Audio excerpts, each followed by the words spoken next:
কৃষ্ণ উপজিলা জগতে জানিলা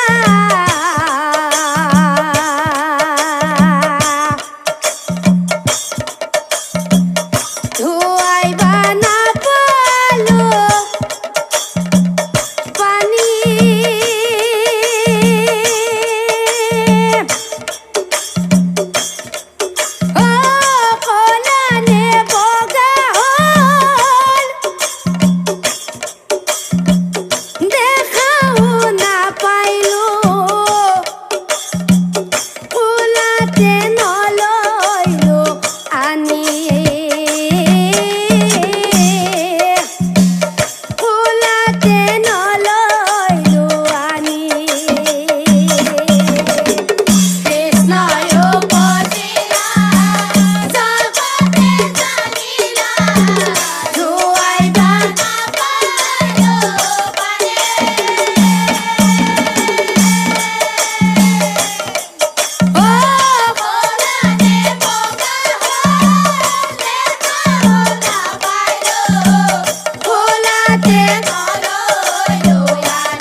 ক্ষমা খোদা খদিনা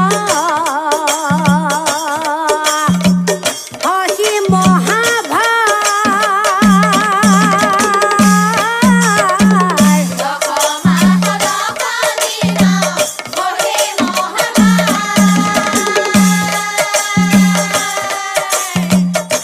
ক্ষমা খোদা খদিনা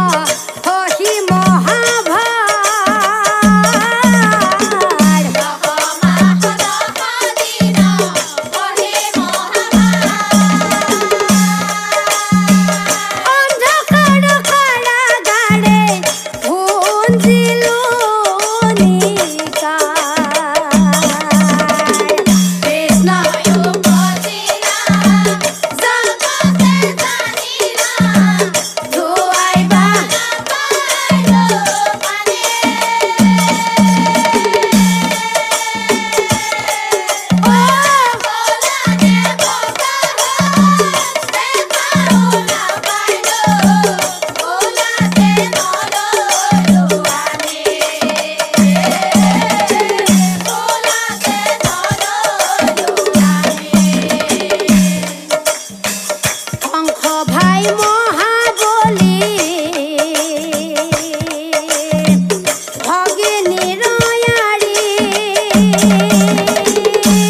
লোক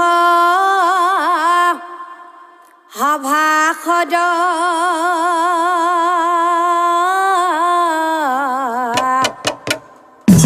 সকলো নমস্কাৰ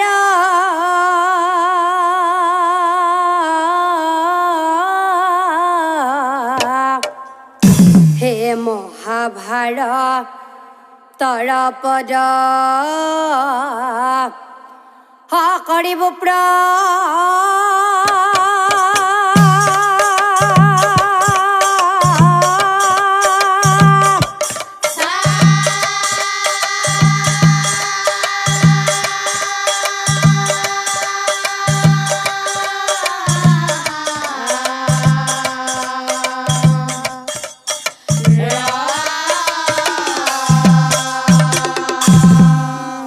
কুৰু পাণ্ডৱৰ কথা জানে সৰ্বজন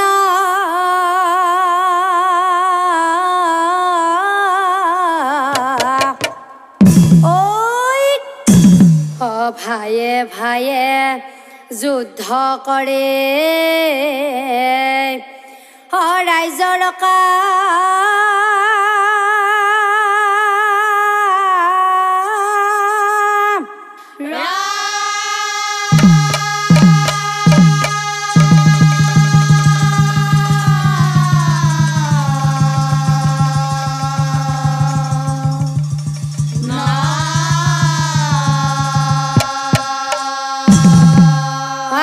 কুৰুক্ষেত্ৰ নামে ঠাইত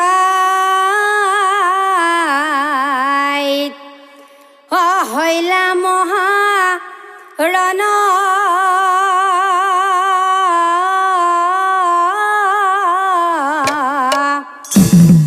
কতুৰথী মহাৰথী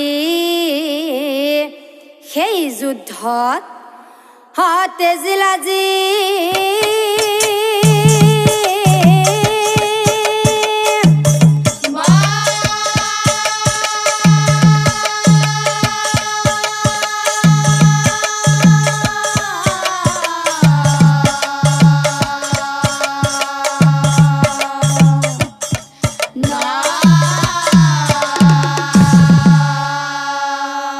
আৰু দ্ৰোণাচাৰ্য কৃপাচাৰ্য হয় আদি কতো বীৰ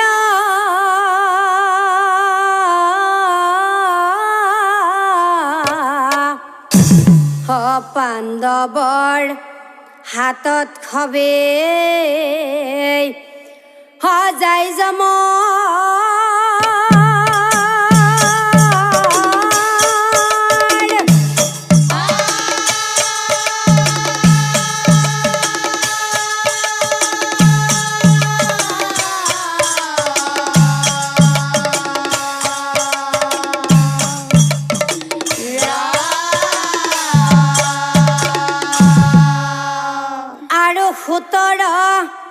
দিনৰ যুদ্ধত কৰ্ণ কৌৰৱৰ সেনাপতি হৈলা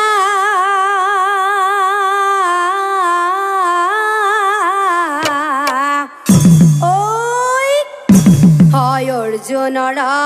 সংগে ঘোৰ যুদ্ধয়াৰ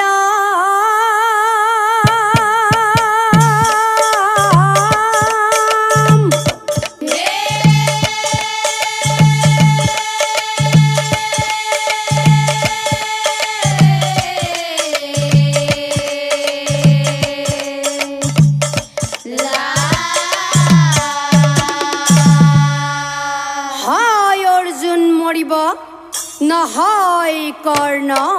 মৰিব দুয়ো বীৰে কৰে যুদ্ধ হয় অতি ভয়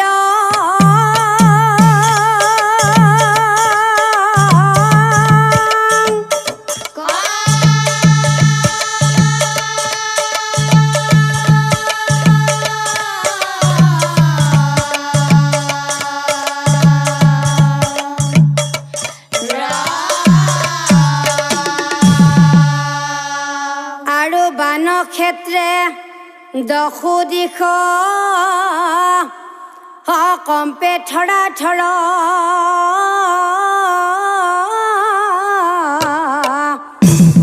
পৰশুৰাম গুৰুৰ খাপত কৰ্ণই বান পাহৰিলা বসুমতী ৰথৰ চকা গ্ৰহণ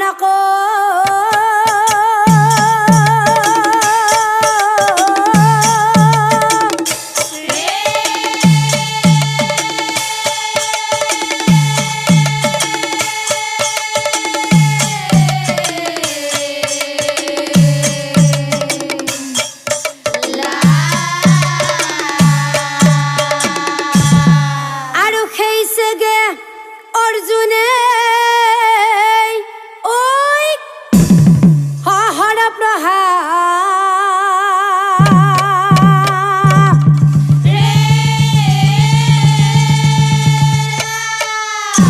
হয় অৰ্জুনৰ বানে কৰ্ণ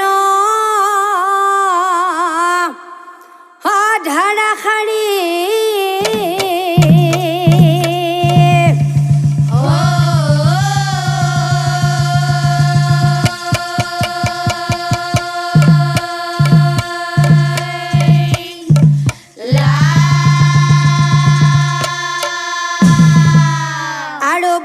ঘাতে কৰ্ণবীৰ ভূমিত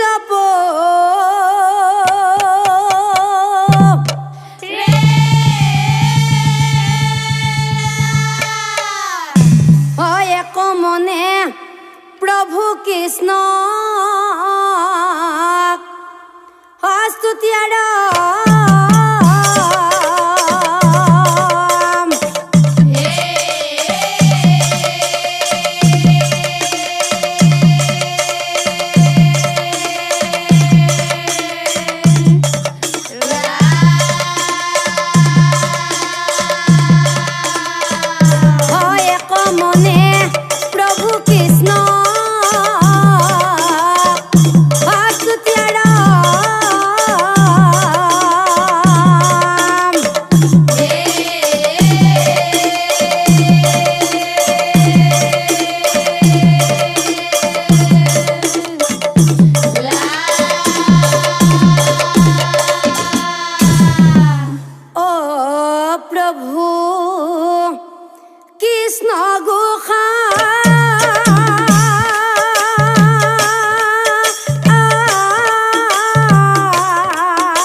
প্ৰভু দয়াময় ৰথৰ পৰা নামি প্ৰভু ৰথৰ পৰা নামি প্ৰভু এ কৃষ্ণক দেখিয়া কৰ্ণৰ হৰষিত মোৰ দুৱাই প্ৰভু কৃষ্ণ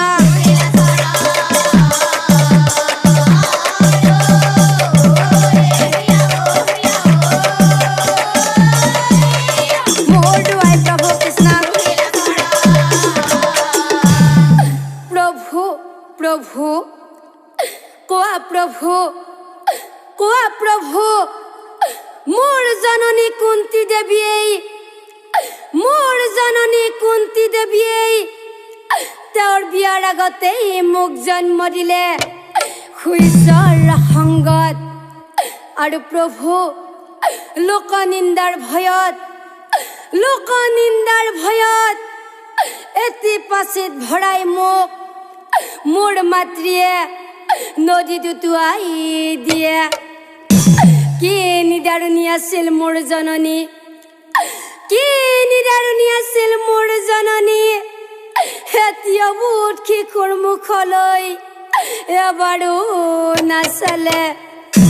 কি নিষ্ঠুৰ এই মাতৃ অধীৰথৰ খুঁটে পাই মোক পালন কৰিলে খুঁট পুত্ৰ বুলি মোক হবেও জানিলে খুঁট পুত্ৰ বুলি মোক হবেও জানিলে কোৱা প্ৰভু মোৰ জন্মত মোৰ বাৰু কি দুখ আছিল প্ৰভু কিয় ইমান দুখ পালো কৰ্ণৰ দুখৰ কথা শুনি প্ৰভু দয়াময় দুখ নকৰিবা বুলি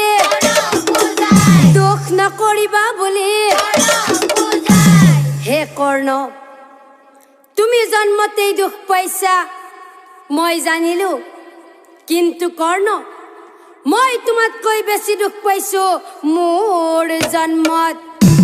মই ভগৱান শ্ৰীকৃষ্ণ হৈও মোৰ জন্ম বেছি দুখদায়ক আছিল শুনা কৰ্ণ মোৰ জন্মৰ কাহিনী তুমি ভালদৰে শুনা অকংখৰ কাৰা গাৰে মই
আৰু কৰ্ণ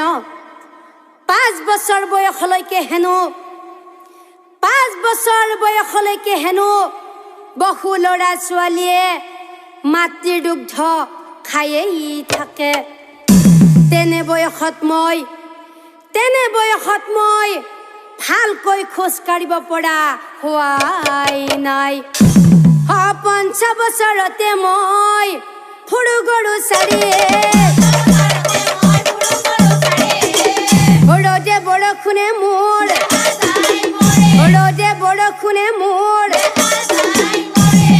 তথাপিতো মনত মই দুখ কৰা এহি বুলি প্ৰভু কৃষ্ণই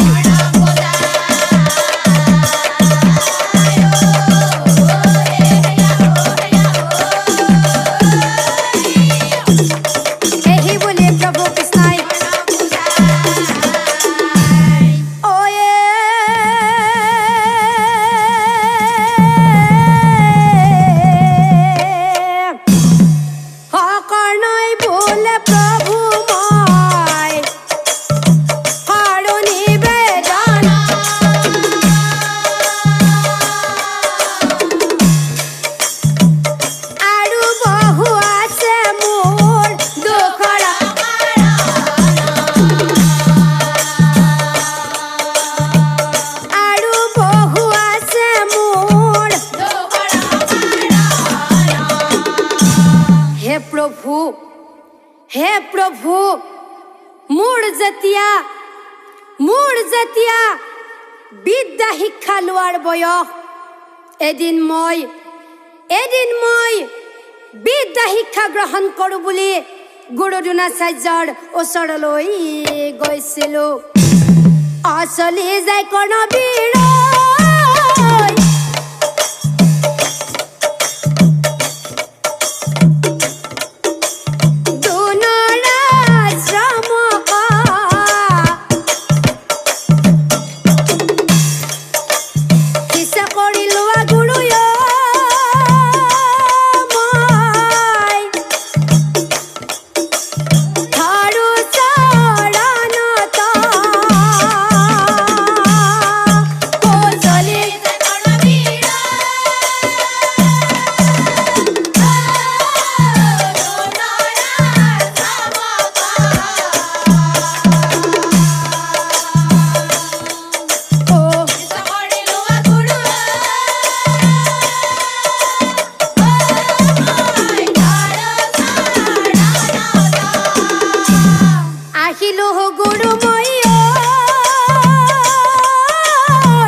মহাক্ৰোধ মন কৰ্ণক চাইয়া পাছে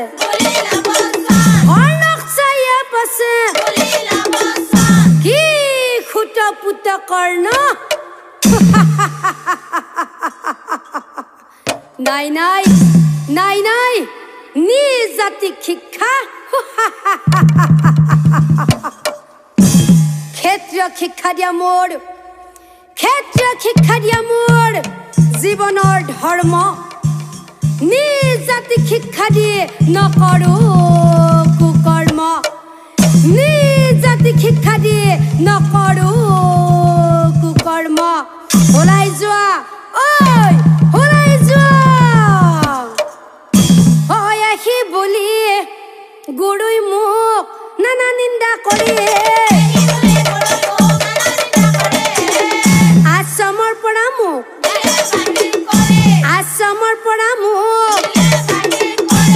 অলাজে অপমানে মই হয় উলতীয়া গুৰুক বিচাৰি পঠো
শিক্ষা দিম মই তোমাক শিক্ষা দিম মই শুনা কৰ্ণ তুমি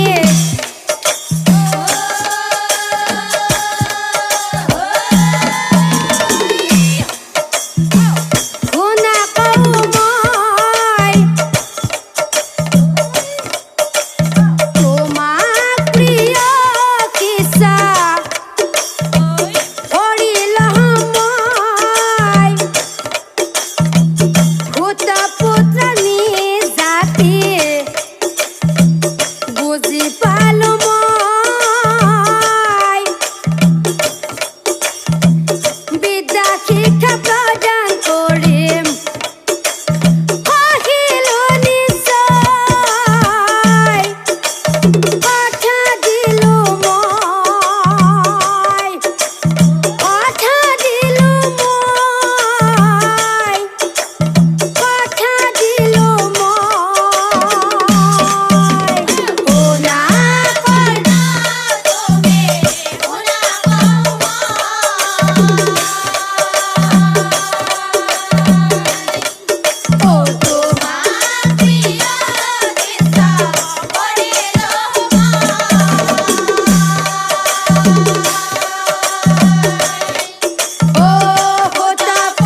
কৰ্ণবীৰে গুৰুৰ আশ্ৰম ধনু বিদ্যাৰ্থ বিদ্যাত ধনু বিদ্যাৰ্থ বিদ্যাত হে বিধি লিখন চোৱা খণ্ডন আশ্ৰমত কৰ্ণৰে দিন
কৰ্ণক কামুৰি ধৰিলা থোপা থুপি কুম্ভ পোকেই থোপা থুপি কুম্ভ পোকেই অয়সহ্য বেদনা কৰ্ণই সকলো তথাপিতো গুৰুদেৱৰ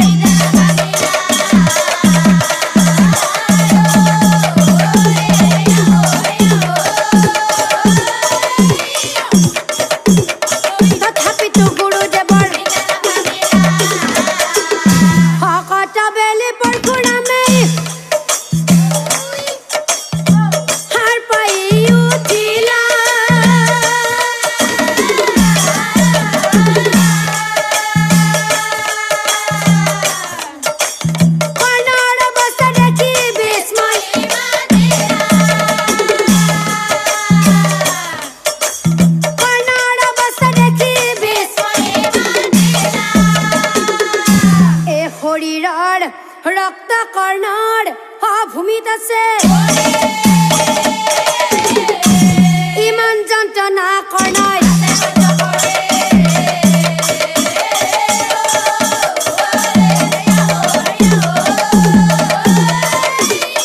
ইমান যন্ত্ৰণা কৰ্ণই গুৰু পৰশুৰামেই মনতে ভাবে গুৰু পৰশুৰামেই মনতে ভাবে কৰ্ণ নিজ জাতিৰ হ'বই নোৱাৰে কাৰণ খেতিয়ৰ বাহিৰেই আন কোনো জাতিয়েই এই বেদনা সহ্য কৰিব নোৱাৰে লগে লগেই গুৰুদেৱেই ধ্যান কৰি চাইলা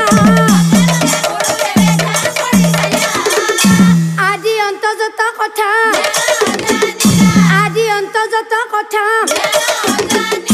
কৰ্ণ খেতিয়ৰ হৈ নিজ জাতি বুলি মিছা মাতি তই মোৰ পৰা বিদ্যা শিক্ষা অৰ্জন কৰিলি অভিশাপ দিম তোক নিশ্চয় জানিবি শুন কৰ্ণ মোৰ অভিশাপত তই যুদ্ধ ক্ষেত্ৰত ধনুবিদ্যা পাহৰি যাবি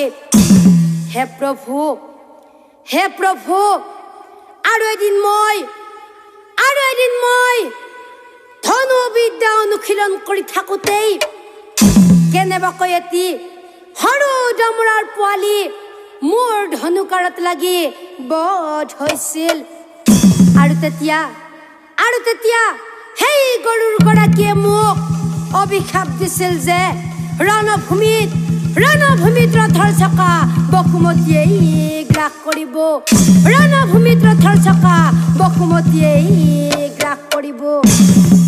এহিমতে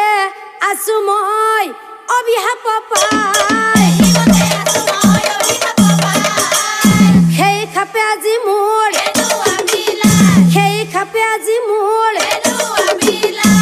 অকৰ্ণৰ কথা শুনি পাছে জগত দুখ নকৰিবা বোলে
পৰা প্ৰভু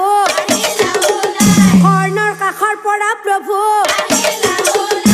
অয় অৰ্জুনৰ ৰথৰ কাষত অয় উপস্থিত তাক দেখি অৰ্জুনে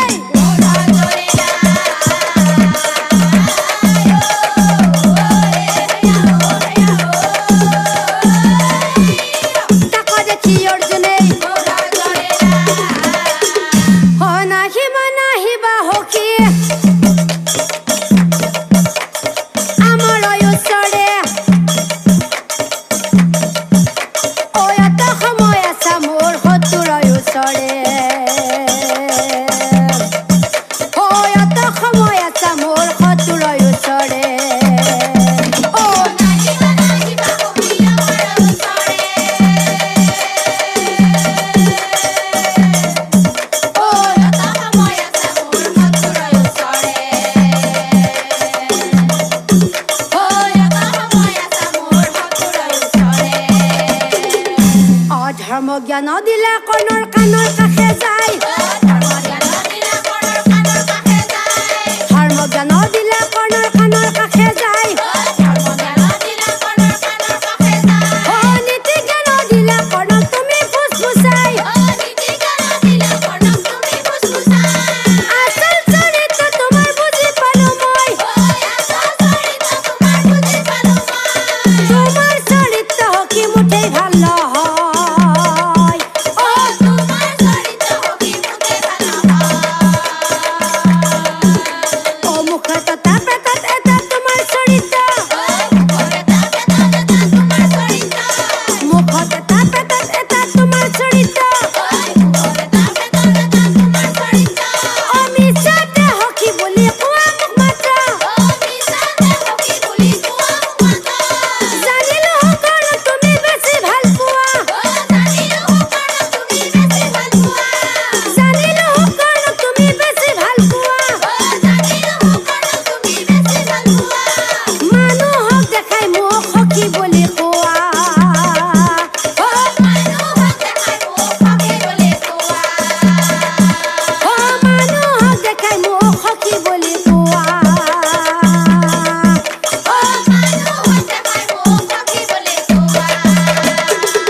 প্ৰভু কৃষ্ণই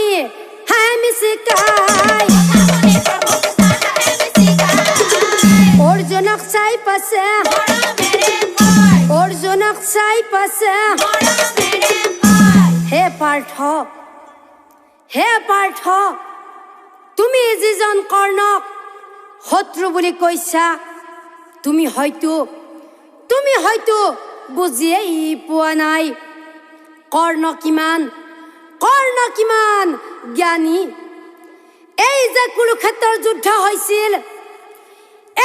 কুৰুক্ষেত্ৰৰ যুদ্ধ হৈছিল সেই যুদ্ধত যিমানবোৰ ৰথী মহাৰথী বীৰ সৈনিকে যুদ্ধ কৰিছিল তাৰ আটাইবোৰৰ ভিতৰত কৰ্ণই আছিল নিস্বাৰ্থ সততা ধৰ্মপৰায়ণ আৰু কৰ্ণই আছিল মহাদানী অ শুনা প্ৰাণ সখী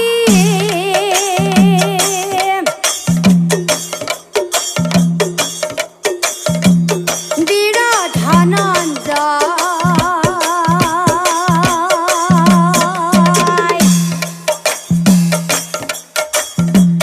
কৰ্ণৰ সমান মহাদানী ভুৱনে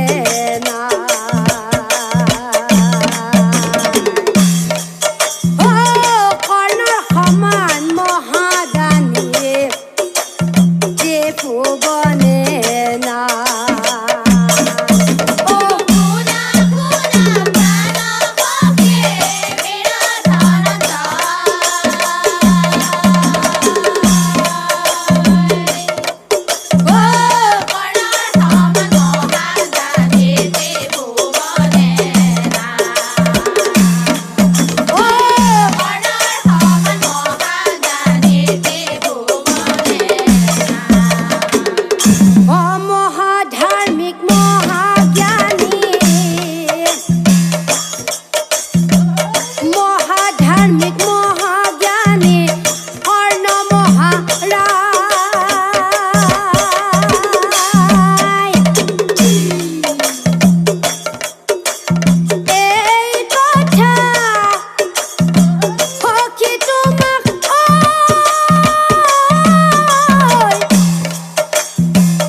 বুলি কৰ্ণক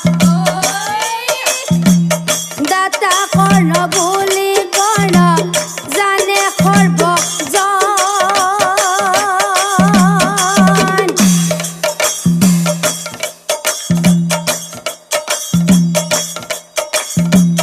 কৰ্ণৰ সমান দানৱীৰ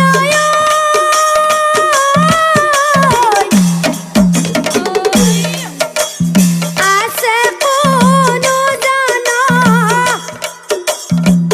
কৰ্ণৰ সমান দানৱীৰ আন কোনো নাই এই কথা সখী তোমাক কহিলো বুজাই অ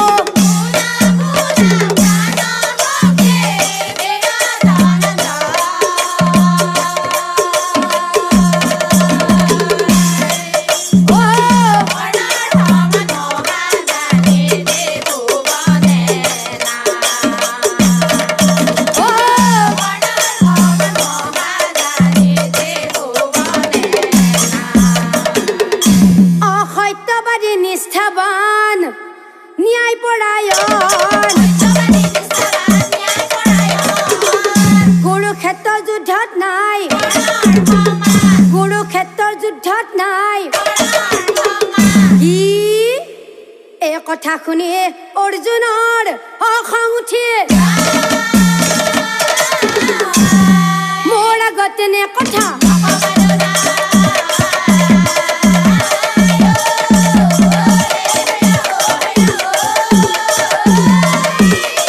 মোৰ আগত এনে কথা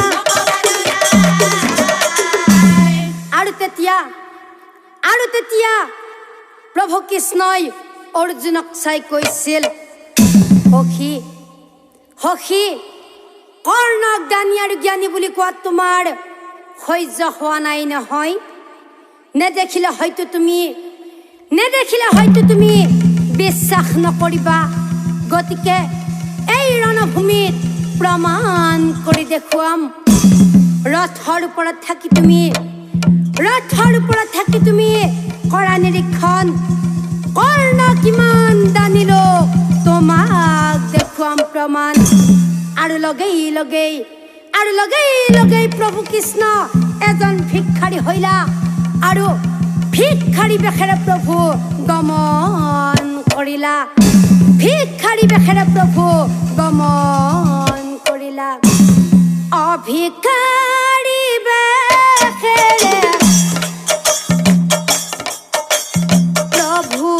নাৰায়ণে কৰ্ণৰ কাষে উপস্থিত হয়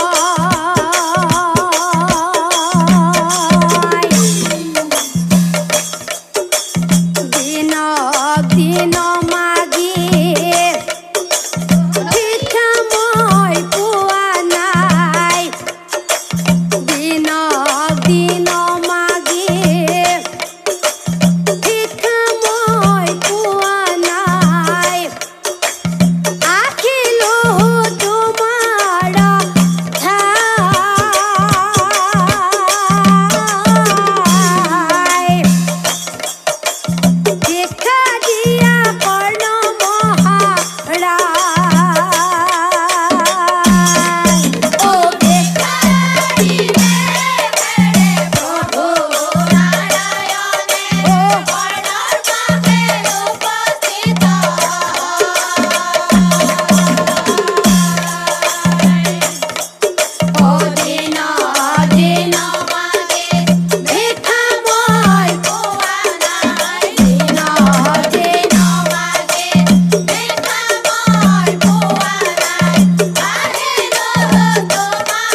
যাবা ভিক্ষাৰী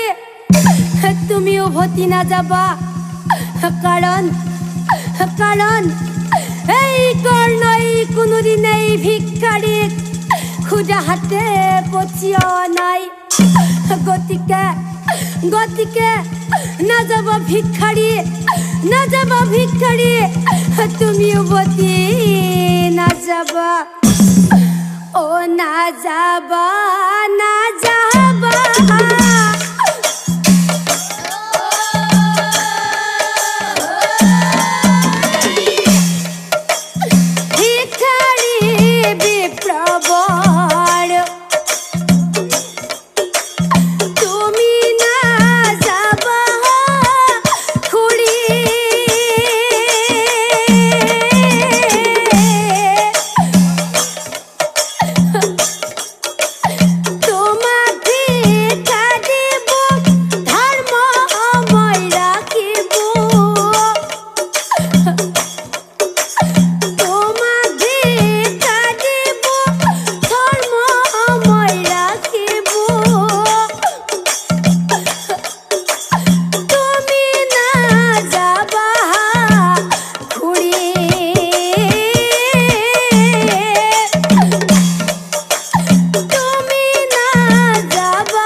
পৰিলা মনত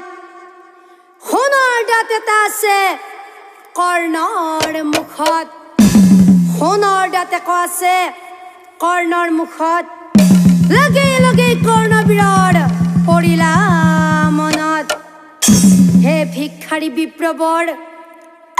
হে ভিক্ষাৰী বিপ্ৰবৰ তোমাক আজি মই এটি মহামূল্যৱান দান প্ৰদান কৰিম মহামূল্যৱান দান প্ৰদান কৰিম অহৰে হানি সোণৰ দাঁত হয় উঘালি আনিলা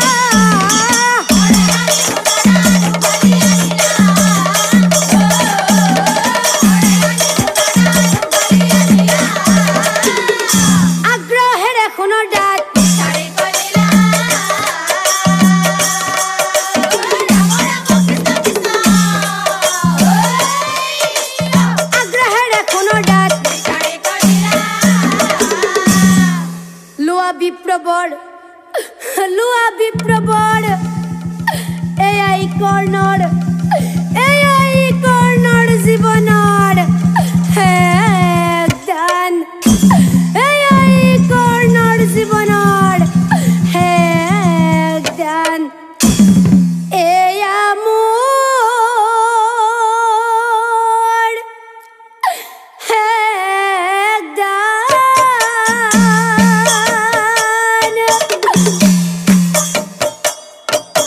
মোৰ সোণৰ দাঁত তোমাক কৰিলো অৰ্পণ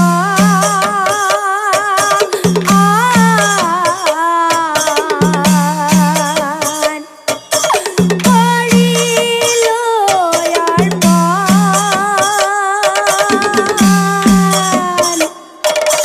হেয়া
বিপ্ৰবৰ হে ভিক্ষাৰী বিপ্ৰবৰ আজিলৈকে কোনো ভিক্ষাৰী খুদা হাতে পঠিওৱা নাই আৰু এয়াই কৰ্ণৰ দান ধৰ্ম এয়াই কৰ্ণৰ দান ধৰ্ম অধন্য হলো আজি মোৰ কৰ্ণৰ জীৱন মৃত্যুৰ ক্ষণত দান ধৰ্ম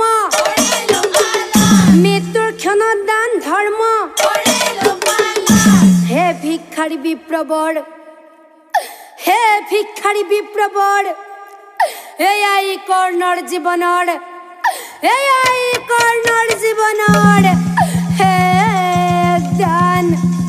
এয়াই ৰণভূমিত কৰ্ণৰ শেষ দান তাৰ পিছত কৰ্ণবীৰে তেজিলা জীৱন প্ৰভুই বোলে ধন্য ধন্য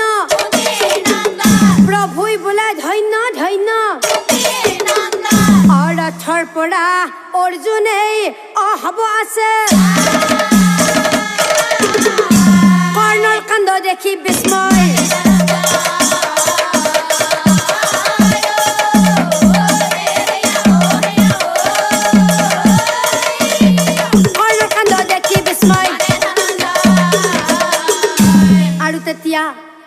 আৰু তেতিয়া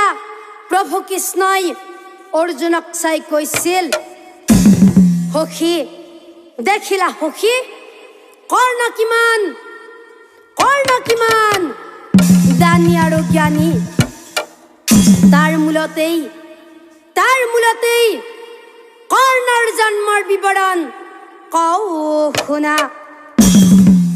হে পাঠকি মোৰায়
মোক ক্ষমা কৰি দিবা দাদা,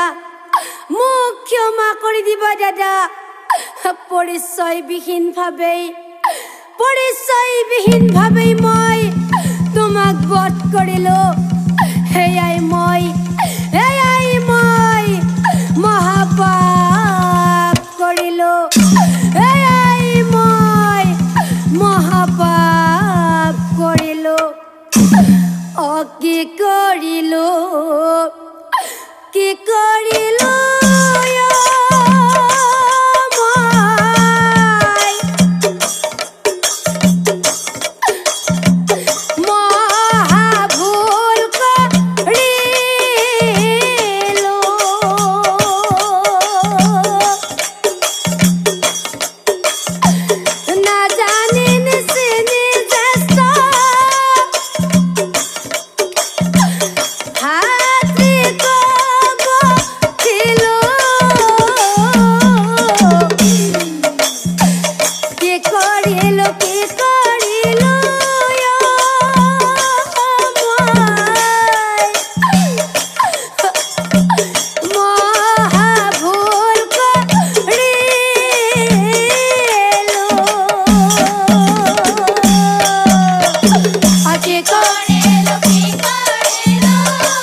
ধৰ্মপন ৰাইজ মহাভাৰতৰ যিজনী নাৰীক আমি কুন্তী সতী বুলি কওঁ সেইজনী কুন্তীয়েই অকুমাৰী কালতেই কৰ্ণক জন্ম দিছিল সূৰ্যৰ সংগত আৰু লোকনিন্দাৰ ভয়ত এটি পাচিত ভৰাই কৰ্ণক নদীত বিসৰ্জন দিছিল যাৰ কাৰণে মাতৃহাৰা হৈ কৰ্ণই গোটেই জীৱন দুখতেই দিন কটাইছিল আৰু ঠিক তেনেদৰেই আজিৰ এই ভদ্ৰ সমাজতো 2-4জন প্ৰেমিকাই অবৈধ সন্তান জন্ম দি শিয়াল কুকুৰৰ মুখলৈ দলিয়াই দিছিল বাতৰি কাকত বা সংবাদ মাধ্যমৰ যোগেদি আমি পাই আহিছো কেতিয়াবা ডাষ্টবিনত আৰু কেতিয়াবা পৰিত্যক্ত ঠাইত কেঁচুৱা উদ্ধাৰ হে ধৰ্মপন ৰাইজ আজিৰ এই খুবৈখনত আমাৰ ফালৰ পৰা আমাৰ এই দলটোৰ ফালৰ পৰা আপোনালোকলৈ শতকোটি প্ৰণাম জনাইছো অনুৰোধ কৰিছো তেনেকুৱা ভুল কেতিয়াও নকৰিব নৰহত্যাই মহাপাপ বুলি